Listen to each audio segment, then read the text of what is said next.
Catholic World, brought to you by Newsnet.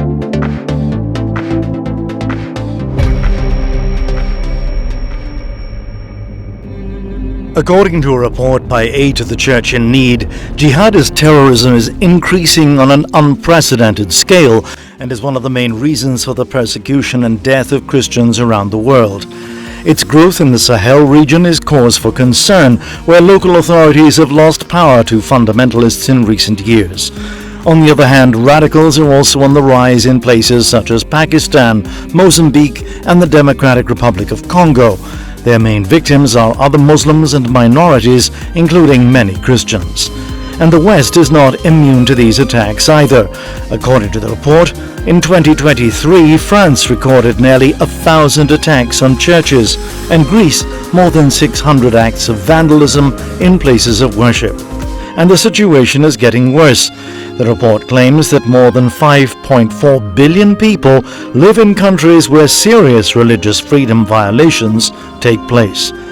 Aid to the Church in Need publishes a report annually in which it analyzes the situation in 196 countries and concludes that serious violations of religious freedom are committed in 62 of them. Catholic World, brought to you by Newsnet. Patna, Bihar, the Conference of Diocesan Priests of India, CDPI, Bihar region organized a two-day renewal program bringing together priests from 6 dioceses for a time of reflection, fellowship, and spiritual renewal. Archbishop Sebastian Kalupura of Patna, patron of CDPI Bihar, inaugurated the event and called for continued solidarity and spiritual growth. Bishop Cajetan Osta of Muzaffarpur, chairman of BRBC Patna, also graced the program. In North Bihar, on Mission Sunday, Bishop Peter Sebastian Govias of Betia conferred the sacrament of confirmation on 41 children of Betia parish at the Cathedral of the Nativity of the Blessed Virgin Mary. In Jharkhand, at the Jamshedpur Diocesan Youth Convention 2025 was held at St. Anthony Academy School, Pokhri, Bhilai Peher. The convention drew hundreds of young participants from parishes across the diocese for days of faith, fellowship, and formation. In his message to the youth, Bishop Telesfo Bilung SVD encouraged them to face life's challenges with courage and to rely on God's grace in witnessing the gospel in today's world.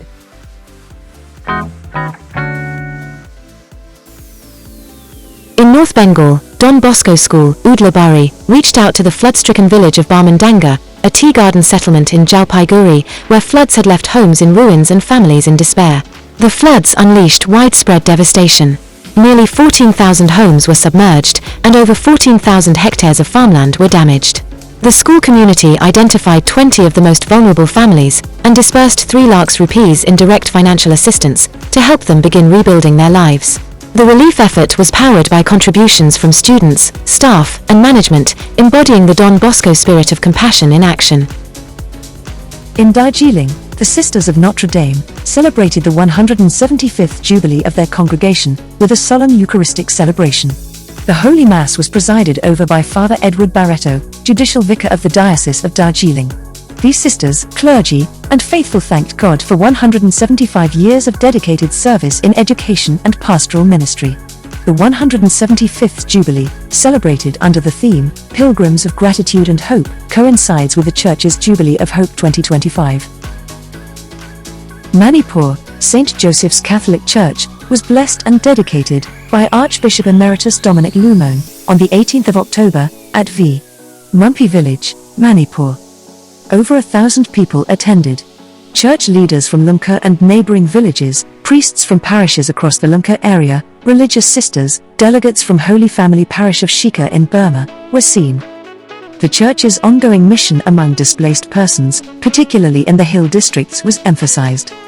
The Catholic Church has built 500 homes, primarily in Churachandpur district, providing both shelter and livelihood support to affected families. Don Bosco School, Chingmairong, Manipur, hosted a 2-day cultural festival, Cultural Extravaganza 2025, My Culture, My Pride, on October 17th to 18th. The event marked a significant milestone in the school's commitment to integrating cultural values into education, drawing enthusiastic participation from students, teachers, parents, and community members. Over the course of 2 days, the school campus transformed into a living mosaic of India's cultural diversity. Nagaland, Don Bosco Sports Academy, DBSA, Dimapur, etched its name in history as its Shaolin Kung Fu students won all 8 gold medals in their categories at the 4th South Asian International Games held in Kathmandu, Nepal, last month. Despite challenging conditions in Nepal, the Academy's preparation and the unwavering trust of parents and guardians paid off. The team's clean sweep reflected DBSA's commitment to sporting excellence and its growing reputation in martial arts within the Don Bosco educational network. In Shikalim, Goa, the parish of Shikalim celebrated the culmination of 400 years of Christian faith with a solemn mass and thanksgiving ceremony, presided over by Felipe Neri Cardinal Farao, Archbishop of Goa and Daman. 600 parishioners, clergy, and religious from across the Mormugao deanery were present.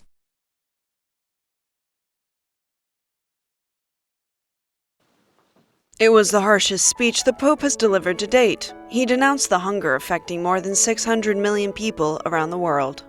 Esto no es casualidad, sino la señal evidente de una insensibilidad imperante, de una economía sin alma, de un cuestionable modelo de desarrollo y de un sistema de distribución de recursos injusto e insostenible. Es un fracaso colectivo, un extravío ético, una culpa histórica. He also publicly condemned the abuses committed in wars against civilian populations, although he did not name those responsible. Los escenarios de los conflictos actuales han hecho resurgir el uso de los alimentos como arma de guerra. Pope Leo also called for a change in political attitude at the international level, a shift to avoid polarization.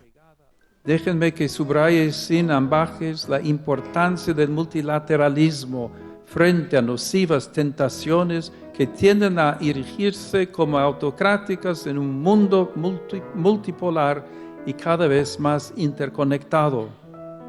Se hace, por tanto, más necesario que nunca repensar con audacia las modalidades de la cooperación internacional. He delivered most of the speech in Spanish, but ended his address in English, mentioning several places in the world suffering from hunger, including Gaza. His visit to the FAO headquarters was on the occasion of the institution's 80th anniversary. It's one of the UN's agencies responsible for food-related issues.